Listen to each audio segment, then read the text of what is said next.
ಪ್ರಿಯ ವೀಕ್ಷಕರೇ ನಮಸ್ಕಾರ. ನಾನು ನಿಮ್ಮ ಉಮೇಶ್. ಭಾರತೀಯರ ನಿರೀಕ್ಷೆಯಂತೆ ಪಾಕಿಸ್ತಾನದ ಮೇಲೆ ಭಾರತೀಯ ವಾಯುಪಡೆ ದಾಳಿ ಶುರು ಮಾಡಿಬಿಟ್ಟಿದೆ. ಅಂದ್ರೆ ಪಿಒಕೆ ನಲ್ಲಿ ಇದೀಗ ದೀಪಾವಳಿ ಶುರುವಾಗಿದೆ. ಆಪರೇಷನ್ ಸಿಂಧೂರ್ ಭಾರತೀಯ ಸೇನೆ ಮತ್ತು ವಾಯುಪಡೆಯ ಜಾಯಿಂಟ್ ಆಪರೇಷನ್. ಇದು ಮೊದಲ ಬಾರಿಗೆ ನಾವು ಪಿಒಕೆ ಒಳಗಡೆ ನುಗ್ಗಿದ್ದೀವಿ, ಪಂಜಾಬ್ ಪ್ರಾಂತ್ಯದ ಒಳಗಡೆ ನುಗ್ಗಿದ್ದೀವಿ. ಅಂದ್ರೆ ಆಸಿಫ್ ಮುನೀರ್ ಮನೆಯ ಸುತ್ತಮುತ್ತ ಭಯಾನಕವಾದ ಬಾಂಬ್ ದಾಳಿ ಮಾಡಿದ್ದೀವಿ. Very very daring operation. ಅತ್ಯಂತ ರಹಸ್ಯವಾಗಿ ನಿನ್ನೆ ರಾತ್ರಿ ನಡೆದಂತಹ ಕಾರ್ಯಾಚರಣೆ. ರಕ್ಷಣಾ ಸಚಿವ ರಾಜನಾಥ್ ಸಿಂಗ್ ಅವರು ಈ ಬಗ್ಗೆ ಟ್ವೀಟ್ ಮಾಡಿದ್ದಾರೆ. ಇಂಡಿಯನ್ ಆರ್ಮಿ ಕೂಡ ಟ್ವೀಟ್ ಮಾಡಿದೆ. ಪಾಕಿಸ್ತಾನದ ಒಳಗಡೆ ಭಾರತೀಯ ವಾಯುಪಡೆ ಉಗ್ರರ 9 ನೆಲೆಗಳನ್ನ ಗುರಿಯಾಗಿಸಿಕೊಂಡು ಅದ್ಭುತವಾದ ಒಂದು ದಾಳಿ ಮಾಡಿದೆ. ಅವುಗಳನ್ನ ಧ್ವಂಸ ಮಾಡಿದೆ. ಸತ್ತಿರೋ ಉಗ್ರರ ಸಂಖ್ಯೆ 400ರಿಂದ 500 ಅಂತ ಹೇಳಲಾಗ್ತಾ ಇದೆ. ಅದು ಅನ್ಕನ್ಫರ್ಮ್ಡ್ ನ್ಯೂಸ್. ಪಾಕಿಸ್ತಾನ ಈಗ ಸಡನ್ ಆಗಿ ಪ್ಯಾನಿಕ್ ಆಗ್ಬಿಟ್ಟಿದೆ. ಅದಕ್ಕೆ ಏನ್ ಮಾಡ್ಬೇಕು ಅಂತ ಗೊತ್ತಾಗ್ತಾ ಇಲ್ಲ. ತುರ್ತು ಪರಿಸ್ಥಿತಿಯನ್ನ ದೇಶದಲ್ಲಿ ಘೋಷಣೆ ಮಾಡಿದೆ. ಪಾಕಿಸ್ತಾನದ ಏರ್ ಫೋರ್ಸ್ಗಾಗ್ಲಿ ಏರ್ ಡಿಫೆನ್ಸ್ ಸಿಸ್ಟಮ್ಸ್ಗಾಗ್ಲಿ ಒಂದು ಸಣ್ಣ ಸುಳಿವು ಕೂಡ ಸಿಕ್ಕಿಲ್ಲ. ಪಾಕಿಸ್ತಾನದ ರೆಡಾರ್ ಸಿಸ್ಟಮ್ಸ್ಗಳು ವರ್ಕ್ ಆಗಿಲ್ಲ. ಈಗ ಬರ್ತಾ ಇರೋ ಸುದ್ದಿ ಪ್ರಕಾರ ಚೈನಾ ನಿರ್ಮಿತ J-17 ಯುದ್ಧ ವಿಮಾನವೊಂದನ್ನ ಅಕ್ನೂರ್ ಸೆಕ್ಟರ್ ನಲ್ಲಿ ಭಾರತೀಯ ವಾಯುಪಡೆಗಳು ಹೊಡೆದು ಉರುಳಿಸಿವೆ ಅಂತ ಹೇಳಲಾಗ್ತಾ ಇದೆ. ಅಕ್ರಮವಾಗಿ ಭಾರತದ ಒಳಗೆ ಬರ್ತಾ ಇತ್ತು ಆ ವಿಮಾನ. ಅಂತಹ ವಿಮಾನವನ್ನ ಭಾರತೀಯ ನೌಕಾಪಡೆ ಹೊಡೆದು ಉರುಳಿಸಿದೆ. ಅದರ ಪೈಲಟ್ ಏನಾದ್ರು ಅನ್ನೋ ಮಾಹಿತಿ ಸದ್ಯಕ್ಕೆ ಸಿಕ್ಕಿಲ್ಲ. ಈ ಎಲ್ಲ ಸುದ್ದಿಗಳು ಒಂದೊಂದಾಗಿ ಈಗ ಹೊರಗಡೆ ಬರ್ತವೆ. ಅನುಮಾನವೇ ಬೇಡ, ಯುದ್ಧ ಶುರುವಾಗಿದೆ. ಅದರ ಡೀಟೇಲ್ಸ್ ಗಳು ಒಂದೊಂದಾಗಿ ಬರ್ತಾ ಇರುತ್ತೆ. ಅದನ್ನ ನಿಮ್ಗೆ ಕೊಡುವಂತಹ ಪ್ರಯತ್ನ ಮಾಡ್ತೀನಿ ನಾನು. ಈ ಮಧ್ಯೆ ನಿನ್ನೆ ಏರ್ ಚೀಫ್ ಮಾರ್ಷಲ್ ಅವರು ಪ್ರಧಾನಮಂತ್ರಿಗಳನ್ನ ಭೇಟಿಯಾಗಿ ಮಾತುಕತೆಯನ್ನು ನಡೆಸಿದ್ದಾರೆ. ನೋಡಿ, ಮೊದಲ ಸಭೆಯಲ್ಲಿ 3 ಪಡೆಗಳು ಪ್ರಧಾನಮಂತ್ರಿಗಳನ್ನ ಭೇಟಿ ಮಾಡಿದ್ರು. ಪ್ರಧಾನಮಂತ್ರಿಯವರು 3 ಪಡೆಗಳಿಗೆ ದಾಳಿ ಮಾಡುವಂತ ಸಂಪೂರ್ಣ ಸ್ವಾತಂತ್ರ್ಯವನ್ನ ಕೊಟ್ಟುಬಿಟ್ಟಿದ್ರು. ಈಗ ಇಂಡಿಯನ್ ಏರ್ ಫೋರ್ಸ್ ತನ್ನ ಪ್ಲಾನ್ ಗಳನ್ನ, ಸ್ಟ್ರಾಟಜಿಗಳನ್ನ, ಕಂಟಿಂಜೆನ್ಸಿ ಪ್ಲಾನ್ ಗಳನ್ನ, ಆಯ್ಕೆಗಳನ್ನ, ಪಾಸಿಬಿಲಿಟೀಸ್ ಗಳನ್ನ ತೆಗೆದುಕೊಂಡು ಬಂದು ನಿನ್ನೆ ಪ್ರಧಾನಮಂತ್ರಿಯವರ ಟೇಬಲ್ ಮೇಲೆ ಇಟ್ಟಿದೆ. ಅದಕ್ಕೆ ಗೋ ಹೆಡ್ ನ ಕೇಳಿದೆ. ಪ್ರಧಾನಮಂತ್ರಿಗಳು ಅದನ್ನು ನೋಡಿ ಅದಕ್ಕೆ ಗೋ ಹೆಡ್ ನ ಕೊಟ್ಟಿದ್ದಾರೆ. ರಾತ್ರಿನೇ ದಾಳಿ ಶುರುವಾಗ್ಬಿಟ್ಟಿದೆ. ನಿನ್ನೆ ರಾಜನಾಥ್ ಸಿಂಗ್ ಅವರು ಒಂದು ಸ್ಟೇಟ್ಮೆಂಟ್ ಅನ್ನ ಕೊಟ್ಟಿದ್ದಾರೆ. ನೀವು ನೋಡಿರ್ತೀರಿ ಅದನ್ನ. ಭಾರತ ದೇಶದ ಜನ ಮೋದಿ ಅವರಿಗೆ ಏನು ಕೇಳ್ತಾರೋ ಮೋದಿ ಅವರು ಅದನ್ನ ಭಾರತೀಯರಿಗೆ ಕೊಟ್ಟೇ ಕೊಡ್ತಾರೆ ಅಂತ ಹೇಳಿ. ಭಾರತ ದೇಶದ ಜನ ಏನು ಕೇಳ್ತಾ ಇದ್ದಾರೆ? ನೀರ್ ನಿಲ್ಸಿ, ಟ್ರೇಡ್ ಬ್ಯಾನ್ ಮಾಡಿ, ಅಥವಾ diplomatic restrictions hockey. These are all okay. ಆದ್ರೆ ಈ ದೇಶದ ಜನ ಕೇಳ್ತಾ ಇರೋದು ಪಾಕಿಸ್ತಾನದ ಒಳಗೆ ನುಗ್ಗಿ ಹೊಡಿರಿ, ಮುಟ್ಟಿ ನೋಡ್ಕೊಳ್ಳೋ ಹಾಗೆ ಹೊಡಿರಿ, ಅವರ ಸೇನೆಯನ್ನ ಧ್ವಂಸ ಮಾಡಿ, ಪಹಲ್ಗಾಮ್ ದಾಳಿಗೆ ಭಾಗಿಯಾದಂತ ಒಬ್ಬರನ್ನು ಉಳಿಸಬೇಡಿ. ಈಗ ಮೋದಿ ಅವರು ಶುರು ಮಾಡಿದ್ದಾರೆ. ಅದನ್ನೇ ಈಗ ಮೋದಿ ಅವರು ಮಾಡ್ತಾ ಇರೋದು. ನಿನ್ನೆಯಿಂದ ಶುರುವಾಗಿರೋದು ಅದೇ. ಈ ಮಧ್ಯೆ ಪಾಕಿಸ್ತಾನಿ ಮೀಡಿಯಾಗಳ ಮುಂದೆ ನಿಂತ್ಕೊಂಡು ಉಗ್ರಗಾಮಿಯೊಬ್ಬ ಒಂದೇ ಸಮನೆ ಅವಲತ್ಕೊಳ್ತಾ ಇದ್ದಾನೆ. ಅವನ ಹೆಸರು ತಲ್ಹಾ ಸಯೀದ್ ಅಂತ ಹೇಳಿ. ಏನಂತ ಅವತ್ಕೊಳ್ತಾ ಇದ್ದಾನೆ? ಅಯ್ಯೋ, ಭಾರತ ದೇಶದಿಂದ ನನ್ನ ತಂದೆಯ ಜೀವಕ್ಕೆ ಅಪಾಯ ಇದೆ. ಭಾರತೀಯ ಸೈನ್ಯ ನಮ್ಮ ತಂದೆಯವರ ಮೇಲೆ ಒಂದು ಸ್ಕೆಚ್ ಹಾಕಿದೆ. ಯಾವುದೇ ಕ್ಷಣದಲ್ಲಾದ್ರೂ ಅವ್ರ ಮೇಲೆ ದಾಳಿ ಮಾಡೋ ಸಾಧ್ಯತೆ ಇದೆ. ಅದು ಅವರನ್ನ ಕೊಂದು ಬಿಡುತ್ತೆ. ಪಾಕಿಸ್ತಾನಿ ಸರ್ಕಾರ ಅವರಿಗೆ ಹೆಚ್ಚಿನ ಭದ್ರತೆಯನ್ನ ಕೊಡಬೇಕು, ನನ್ನ ತಂದೆಯ ಜೀವವನ್ನ ಉಳಿಸಬೇಕು ಅಂತ ಹೇಳಿ ಅವಲತ್ಕೊಳ್ತಾ ಇದ್ದಾನೆ. ಈ ಉಗ್ರ ಹೇಳ್ತಾ ಇರೋ ಇವನ ಅಪ್ಪ ಯಾರು ಗೊತ್ತಾ? 2011 ಸೆಪ್ಟೆಂಬರ್ 11ನೇ ತಾರೀಕು ಮುಂಬೈಗೆ 10 ಮಂದಿ ಉಗ್ರರನ್ನ ಕಳಿಸಿ 166 ಜನರ ಸಾವಿಗೆ ಕಾರಣನಾಗಿದ್ದಾನಲ್ಲ, ಅದೇ ಉಗ್ರ. ಮೊನ್ನೆ ಪಹಲ್ಗಾಮ್ಗೆ 4 ಮಂದಿ ಉಗ್ರರನ್ನ ಕಳಿಸಿ 26 ಮಂದಿ ಅಮಾಯಕ ಜೀವಗಳನ್ನ ಬಲಿ ತೆಗೆದುಕೊಂಡಲ್ಲ, ಅದೇ ಉಗ್ರ ಹಫೀಜ್ ಸೈಯದ್. ಹಫೀಜ್ ಸೈಯದ್ ನ ಮಗ ತಲ್ಹಾ ಸಯೀದ್ ಈಗ ಲಬಲಬೋ ಅಂತ ಬಡ್ಕೋತಾ ಇದ್ದಾನೆ. ಭಾರತೀಯ ಸೈನ್ಯ ನಮ್ಮ ಅಪ್ಪನ್ನ ಕೊಂದು ಬಿಡುತ್ತೆ ಅಂತ ಹೇಳಿ. ಅಯ್ಯೋ ಪಾಪಿ, ಅದರ ಬಗ್ಗೆ ನಿನಗೇನಾದ್ರೂ ಅನುಮಾನ ಇರಬಹುದು, ಆದ್ರೆ ಇಡೀ ಜಗತ್ತಿಗೆ ಅದು ಖಚಿತ ಆಗಿದೆ. ಭಾರತೀಯ ಸೈನ್ಯ ಹಫೀಜ್ ಸೈಯದ್ ನನ್ನ ಹೊಡೆದೇ ಹೊಡೆಯತ್ತೆ, ಅನುಮಾನವೇ ಬೇಡ. ಯಾವತ್ತು ನರೇಂದ್ರ ಮೋದಿ ಅವರು ಮಿಟ್ಟಿ ಮೇ ಮಿಲಾದೆಂಗೆ ಅಂದ್ರೋ ಅವತ್ತೇ ಅವನ ಕತೆ ಮುಗೀತು. ನಿಮ್ಮ ಅಪ್ಪನ ಕತೆ ಫಿನಿಶ್. ಈಗ ನಿನಗೆ ಭಯ ಶುರುವಾಗಿದೆ, ಯಾವಾಗ ಮಿಸೈಲ್ ಬಂದು ಬೀಳುತ್ತೋ ಅಂತ ಹೇಳಿ. ನಿನ್ನ ತಂದೆಯ ಪ್ರಾಣದ ಬಗ್ಗೆ ನಿನಗೆ ಅಷ್ಟೊಂದು ಭಯ. ಆದ್ರೆ ಅದೇ ದುಷ್ಟ, ಅದೇ ನೀಚ ಮೊನ್ನೆ 26 ಜನ ಅಮಾಯಕರನ್ನ ಅಷ್ಟು ಬರ್ಬರವಾಗಿ ಕೊಲ್ಲಿಸಿದ್ನಲ್ಲ, ಹಾಗೆ ಮೃತಪಟ್ಟ ಅಮಾಯಕರ ಮಕ್ಕಳು ಇವತ್ತು ಎಷ್ಟು ನೋವು ದುಃಖವನ್ನ ಅನುಭವಿಸ್ತಾ ಇದ್ದಾರೆ ಅಂತ ನಿನಗೆ ಗೊತ್ತಾ? ಆ ಅನಾಥ ಮಕ್ಕಳ ಆಕ್ರಂದನವನ್ನ ನೀನೇನಾದ್ರೂ ಕೇಳಿಸ್ಕೊಂಡಿದ್ಯಾ? ಬೇರೆಯವರ ಅಪ್ಪಿಂದ್ರು ಪ್ರಾಣ ಬಿಟ್ಟಾಗ ನಿನಗೇನೋ ಅನ್ಸೋದಿಲ್ಲ. ನಿನ್ನ ಅಪ್ಪನ ಜೀವಕ್ಕೆ ಅಪಾಯ ಇದೆ ಅಂತ ಗೊತ್ತಾದ ತಕ್ಷಣ ವಿಲವಿಲ ಅಂತ ಒದ್ದಾಡ್ತೀಯ, ಅವಲತ್ಕೊಳ್ತೀಯ. ಒಂದು ಜೀವದ ಬೆಲೆ ಗೊತ್ತಿದೆಯಾ ನಿನಗೆ? ಉಪ್ಪು ತಿಂದವನು ನೀರು ಕುಡಿಲೇಬೇಕು. ಈಗಾಗಲೇ ಭಾರತೀಯ ಸೈನ್ಯ, ಭಾರತೀಯ ವಾಯುಪಡೆ ಹೊರಟಿದೆ. ಅಲ್ಲಿವರೆಗೆ ನೀನು ಎಂಜಾಯ್ ಮಾಡು, ಆಮೇಲೆ ಅಳೋದು ಇದ್ದೇ ಇದೆ. ಮಮತೆ, ಕರುಣೆ, ದಯೆ ಇವುಗಳಿಗೆಲ್ಲ ಅರ್ಥ ಗೊತ್ತಿದೆಯಾ ಈ ರಾಕ್ಷಸರಿಗೆ? ಛೇ. ಈ ನಡುವೆ ನಿನ್ನೆ ಬಲೂಚ್ ಲಿಬರೇಷನ್ ಫ್ರಂಟ್ ನ ಹೋರಾಟಗಾರರು ಪಾಕಿಸ್ತಾನದ 90 ಮಂದಿ ಸೈನಿಕರನ್ನ ಹತ್ಯೆ ಮಾಡಿದ್ದಾರೆ. ಒಂದಲ್ಲ ಎರಡಲ್ಲ 90 ಮಂದಿ ಸೈನಿಕರು. ಆ ದಾಳಿಯ ತೀವ್ರತೆ ಎಷ್ಟಿರ್ಬೇಡ ಅಂತ ಸುಮ್ಮನೆ ಯೋಚನೆ ಮಾಡಿ. ಬಲೂಚ್ ಲಿಬರೇಷನ್ ಫ್ರಂಟ್ ನ ಸ್ಪೋಕ್ಸ್ ಪರ್ಸನ್ ಅಧಿಕೃತವಾಗಿ ಈ ಬಗ್ಗೆ ಹೇಳಿಕೆಯನ್ನ ಕೊಟ್ಟಿದ್ದಾರೆ, ಮಾಹಿತಿಯನ್ನ ಕೊಟ್ಟಿದ್ದಾರೆ, ಫೋಟೋಗಳನ್ನ ರಿಲೀಸ್ ಮಾಡಿದ್ದಾರೆ, ವಿಡಿಯೋಗಳನ್ನ ರಿಲೀಸ್ ಮಾಡಿದ್ದಾರೆ. ಯುದ್ಧ ಇನ್ನು ಶುರುವಾಗೇ ಇಲ್ಲ, ಆಗ್ಲೇ 90 ಜನ ಪಾಕಿಸ್ತಾನಿ ಸೈನಿಕರ ಖತಮ್. ಇವತ್ತು ಯುದ್ಧದ ಮಾಕ್ ಡ್ರಿಲ್ಗೆ ಕೇಂದ್ರ ಸರ್ಕಾರ ಕರೆ ಕೊಟ್ಟಿದೆ. ದಾಳಿ ಮಾತ್ರ ಮಧ್ಯರಾತ್ರಿಯಿಂದಲೇ ಶುರುವಾಗ್ಬಿಟ್ಟಿದೆ. ಈಗ ಪಾಕಿಸ್ತಾನದ ಗಡಿಯಿಂದ ಒಂದು ಕ್ರೆಡಿಬಲ್ ನ್ಯೂಸ್ ಕೂಡ ಬರ್ತಾ ಇದೆ. ಏನದು ಅಂತಂದ್ರೆ, ಪಾಕಿಸ್ತಾನಿ ಸೈನಿಕರು ಲೈನ್ ಆಫ್ ಕಂಟ್ರೋಲ್ ಅನ್ನ ಬಿಟ್ಟು ಓಡ್ ಹೋಗ್ತಾ ಇದ್ದಾರೆ ಭಯದಿಂದ. ಅವರೆಲ್ಲರಿಗೂ ಭಯ ಶುರುವಾಗಿದೆ. ನೋಡಿ, ಗಡಿಯಲ್ಲಿರುವಂತಹ ಪೋಸ್ಟ್ ಗಳಲ್ಲಿ ಪಾಕಿಸ್ತಾನಿ ಸೈನಿಕರು, ರೇಂಜರ್ಸ್ಗಳು ಇವರೆಲ್ಲ ಇರ್ತಾರೆ. ಯಾವಾಗ ಭಾರತ ದಾಳಿ ಶುರು ಮಾಡಿದೆ ಅಂತ ಗೊತ್ತಾಯ್ತೋ, ಆ ರೇಂಜರ್ಸ್ಗಳು ಪಾಕಿಸ್ತಾನದ ಧ್ವಜವನ್ನ ಕಿತ್ಕೊಂಡು ಓಡ್ ಹೋಗ್ತಾ ಇದ್ದಾರೆ. ಕಾರಣ, ಭಾರತದಿಂದ ಮತ್ತೆ ದಾಳಿ ಆಗುತ್ತೆ, ನಮ್ಮ ಮೇಲೆ ಬಾಂಬ್ ಬಿದ್ದೇ ಬೀಳುತ್ತೆ ಅನ್ನುವಂತ ಒಂದು ಭಯ. ಈಗಾಗಲೇ ಭಾರತ ಸೀಸ್ ಫೈರ್ ವೈಲೇಷನ್ಸ್ಗೆ ಎಲ್ಲ ಕಡೆಯಿಂದ ತಕ್ಕ ಉತ್ತರವನ್ನ ಕೊಡ್ತಾ ಇದೆ. ಇನ್ನು ಭಾರತ ಪಾಕಿಸ್ತಾನದ ಮೇಲೆ ಈಗಾಗಲೇ ಎಲ್ಲ ರೀತಿಯ ಆರ್ಥಿಕ ನಿರ್ಬಂಧವನ್ನ ಹೇರಿದೆ. ಪಾಕಿಸ್ತಾನದ ಯಾವ ಪ್ರಾಡಕ್ಟ್ಸ್ ಗಳು ಭಾರತಕ್ಕೆ ಬರೋದಿಲ್ಲ, ಹೋಗೋದಿಲ್ಲ, ಭಾರತದಿಂದಂತೂ ಹೋಗೋದೇ ಇಲ್ಲ ಬಿಡಿ. ಎಲ್ಲ ಎಕ್ಸ್ಪೋರ್ಟ್ ಮತ್ತು ಇಂಪೋರ್ಟ್ಸ್ ಗಳನ್ನ ಭಾರತ ಬಂದ್ ಮಾಡಿದೆ. ವಾಘಾ ಗಡಿ, ಅಠಾರ ಗಡಿ ಸಂಪೂರ್ಣವಾಗಿ ಬಂದಾಗಿದೆ.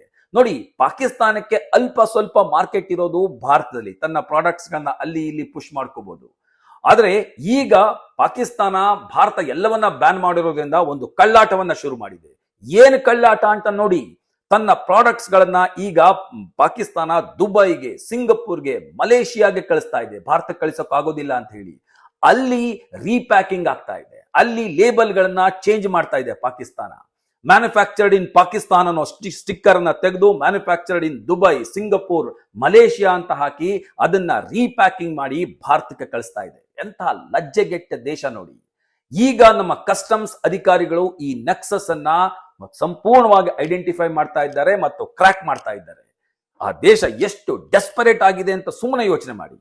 ಈ ಮಧ್ಯೆ ಪಾಕಿಸ್ತಾನ ದೇಶಗಳಿಂದ ಸುತ್ತಾ ಇದೆ.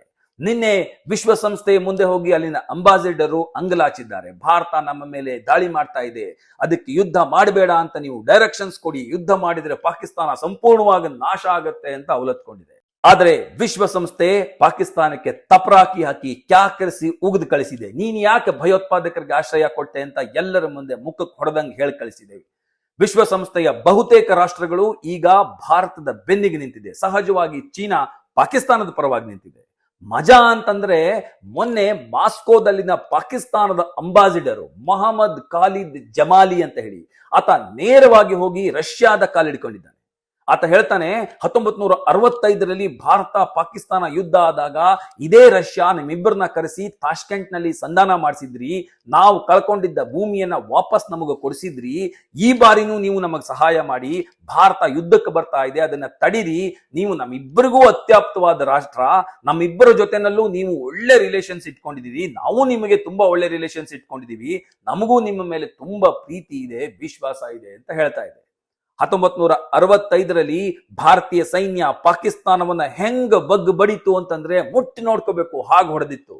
ವಾಘಾ ಗಡಿಯಿಂದ 15 ಕಿಲೋಮೀಟರ್ ದೂರದವರೆಗೆ, ಅಂದ್ರೆ ಆಲ್ಮೋಸ್ಟ್ ಲಾಹೋರ್ನ ಹೊರ ವಲಯದವರೆಗೆ ಎಲ್ಲವನ್ನೂ ಸೈನ್ಯ ತನ್ನ ವಶಕ್ಕೆ ತೆಗೆದುಕೊಂಡಿತ್ತು. ಪೀರ್ ಪಂಜಾಲ್ ರೇಂಜ್ ಇಂದ ಭಾರತದ ಒಳಗೆ ನುಸುಳಿ ಬರುವಂತ ಎಲ್ಲ ದಾರಿಗಳನ್ನ ಭಾರತೀಯ ಸೈನ್ಯ ತನ್ನ ತೆಕ್ಕೆಗೆ ತೆಗೆದುಕೊಂಡಿತ್ತು. ಹಾಜಿಪೀರ್ ಪಾಸ್ ಇನ್ಫಿಲ್ಟ್ರೇಷನ್ ಪಾಯಿಂಟ್ ಅದು, ಅಲ್ಲಿ ಭಾರತೀಯ ಸೈನ್ಯ ತ್ರಿವರ್ಣ ಧ್ವಜವನ್ನು ಹಾರಿಸಿತ್ತು. ಆಗ ಇದೇ ಪಾಕಿಸ್ತಾನಿ ಸರ್ಕಾರ ಅಮೆರಿಕಾದ ಮೇಲೆ, ರಷ್ಯಾದ ಮೇಲೆ ಪ್ರೆಷರ್ ಹಾಕಿ ಲಾಲ್ ಬಹದ್ದೂರ್ ಶಾಸ್ತ್ರಿಜಿ ಅವರನ್ನ ತಾಷ್ಕೆಂಟ್ಗೆ ಕರೆಸ್ಕೊಂಡು ಮೋಸದಿಂದ ಅವರ ಸಹಿ ತಗೊಂಡು ನಿಗೂಢವಾಗಿ ಅವರ ಹತ್ಯೆ ಮಾಡಿ ಅವರ ಶವವನ್ನ ಭಾರತಕ್ಕೆ ಕಳಿಸ್ಕೊಟ್ಟಿತ್ತು. ಅದರಲ್ಲಿ ಯಾರ್ಯಾರು ಇನ್ವಾಲ್ವ್ ಆಗಿದ್ರು ಅನ್ನೋದನ್ನ ನಾನೇನು ಇವತ್ತು ಹೇಳಬೇಕಾಗಿಲ್ಲ. ಅವತ್ತು ಪಾಕಿಸ್ತಾನದ ಅದೃಷ್ಟ ಚೆನ್ನಾಗಿತ್ತು, ಸಾಕಷ್ಟು ಭೂಮಿಯನ್ನ ವಾಪಸ್ ಕೊಟ್ಬಿಟ್ವಿ ನಾವು. ತಾಷ್ಕೆಂಟ್ ಒಪ್ಪಂದದ ಪ್ರಕಾರ ಅವತ್ತು ಭಾರತೀಯ ಸೈನ್ಯ ಲಾಹೋರ್ನ ಹೊರ ವಲಯದಿಂದ ವಾಪಸ್ ಹಿಂದಕ್ಕೆ ಬಂತು. ಅವತ್ತು ನಾವು ಆ ಭೂಮಿಯನ್ನ ಕೊಡದೇ ಇದ್ದಿದ್ರೆ ವಾಘಾ ಗಡಿಯಿಂದ ಇವತ್ತು 15 ಕಿಲೋಮೀಟರ್ ದೂರದವರೆಗೆ ಬಫರ್ ಏರಿಯಾ ಕ್ರಿಯೇಟ್ ಆಗ್ತಾ ಇತ್ತು. ಪಂಜಾಬ್ ಗಡಿ ಮತ್ತಷ್ಟು ಭದ್ರವಾಗ್ತಾ ಇತ್ತು. ಏನು ಹಾಜಿಪೀರ್ ಪಾಸ್ ಅನ್ನ ನಾವು ಕೈಯಾರ ವಾಪಸ್ ಕೊಟ್ಬಿಟ್ವಿ ಪಾಕಿಸ್ತಾನಕ್ಕೆ. ಅದನ್ನ ತೆಗೆದುಕೊಳ್ಳೋಕೆ ಭಾರತೀಯ ಸೈನ್ಯ ಎಷ್ಟು ಕಷ್ಟಪಟ್ಟಿತ್ತು ಗೊತ್ತಾ, ಎಷ್ಟು ಬಲಿದಾನಗಳಾದವು ಗೊತ್ತಾ. ಹಾಜಿಪೀರ್ ಪಾಸ್ ಅನ್ನ ಪಾಕಿಸ್ತಾನಕ್ಕೆ ವಾಪಸ್ ಕೊಟ್ಟಾಗ ಭಾರತೀಯ ಸೈನಿಕರು ಗಳನೆ ಹತ್ತು ಬಿಟ್ಟಿದ್ರು. ಅಷ್ಟೇ ಯಾಕೆ, ಶಾಸ್ತ್ರೀಜಿಯವರು ನಿಗೂಢವಾಗಿ ಸಾಯೋದಕ್ಕಿಂತ ಮುಂಚೆ ಅವರ ಹೆಂಡತಿ ಲಲಿತಾ ಶಾಸ್ತ್ರೀಜಿಯವ್ರಿಗೆ ಅವ್ರು ಕರೆ ಮಾಡಿರ್ತಾರೆ. ಆಗ ಲಲಿತಾ ಶಾಸ್ತ್ರೀಜಿಯವರು ನೀವು ಹಾಜಿಪೀರ್ ಪಾಸ್ ಅನ್ನ ಕೊಡಬಾರ್ದಾಗಿತ್ತು ಅಂತ ಹೇಳಿದ್ರು. ಆದರೆ ಶಾಸ್ತ್ರೀಜಿಯವರು ಅವತ್ತು ವಿಷ ವರ್ತುಲದಲ್ಲಿ ಸಿಕ್ಕಾಕೊಂಡಿದ್ರು. ಹಾಜಿಪೀರ್ ಪಾಸ್ ಅನ್ನ ಕೊಟ್ಟರು, ಜೊತೆಗೆ ತಮ್ಮ ಪ್ರಾಣವನ್ನು ಸಮರ್ಪಿಸಿಬಿಟ್ರು. ಇವತ್ತಿಗೂ ಪಾಕಿಸ್ತಾನ ಅದೇ ಹಾಜಿಪೀರ್ ಪಾಸ್ ಮೂಲಕ ತನ್ನ ಉಗ್ರರನ್ನ ಭಾರತದ ಒಳಗಡೆ ಕಳಿಸ್ತಾ ಇದೆ. ಮೊನ್ನೆ ಪಹಲ್ಗಾಮ್ ದಾಳಿಗೆ ಬಂದಿದ್ರಲ್ಲ ಉಗ್ರರು, ಅವರು ಬಂದಿದ್ದು ಕೂಡ ಇದೇ ದಾರಿಯಲ್ಲಿ. ಆದ್ರೆ ಅವತ್ತು ಶಾಸ್ತ್ರೀಜಿಯವರು ಅಮೆರಿಕ ವಿಶ್ವಸಂಸ್ಥೆಯ ಮಾತಿಗೆ ಒಪ್ಪಿ ಸಂಧಾನಕ್ಕೆ ಹೋದ್ರು. ಆದ್ರೆ ಇವತ್ತು ಭಾರತ ದೇಶ ಬದಲಾಗಿದೆ, ಜಗತ್ತು ಬದಲಾಗಿದೆ. A lot of water ಫ್ಲೋನ್ under the bridge after 1965. ಇವತ್ತು ನರೇಂದ್ರ ಮೋದಿ ಅವರು ಹೆಬ್ಬಂಡೆಯ ರೀತಿಯಲ್ಲಿ ಅಚಲವಾಗಿ ನಿಂತಿದ್ದಾರೆ. ಯಾವ ಒತ್ತಡಕ್ಕೂ ಅವರು ಮಣಿಯೋದಿಲ್ಲ. ಶತ್ರುಗಳ ಹುಟ್ಟು ಅಡಗಿಸೋವರೆಗೂ ಅವರು ಬಿಡೋದೇ ಇಲ್ಲ.